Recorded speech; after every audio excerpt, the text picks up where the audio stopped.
नमस्कार दोस्तों, स्वागत है आपके अपने चैनल। आज हम आपको सुनाने जा रहे हैं भगवान विष्णु के पहले अवतार की अद्भुत कहानी, मत्स्य अवतार। ये कहानी न सिर्फ रोचक है, बल्कि इसमें छुपे गहरे अर्थ भी हमें जीवन का सच्चा मार्ग दिखाते हैं। तो चलिए, बिना देर किए शुरू करते हैं।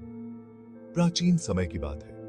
राजा सत्यव्रत, जो एक महान और धर्मनिष्ठ राजा थे, रोजाना नदी के किनारे भगवान की पूजा किया करते थे। एक दिन जब वे नदी में स्नान कर रहे थे, तभी अचानक उनकी हथेली में एक छोटी सी मछली आ गई। राजा ने उसे तुरंत नदी में छोड़ने का सोचा, लेकिन तभी मछली बोली, राजन, मुझे नदी के बड़े जीवों से खतरा है, कृपया मेरी रक्षा करें। राजा सत्यव्रत ने मछली को अपनी मटकी में डाल दिया, लेकिन आश्चर्य की बात यह थी कि मछली तेजी से बड़ी होने लगी। कुछ ही समय में वह मटकी में नहीं समा पाई।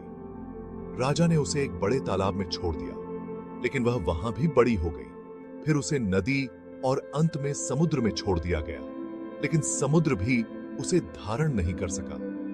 यह देखकर राजा को समझ में आ गया कि यह कोई साधारण मछली नहीं है।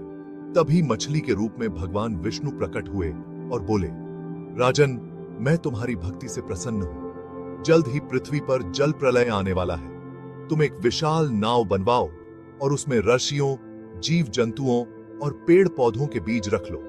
जब प्रलय आएगी तो मैं मत्स्य रूप में आऊंगा और तुम्हारी नाव की रक्षा करूंगा। जल्द ही भयंकर जल प्रलय शुरू हो गई।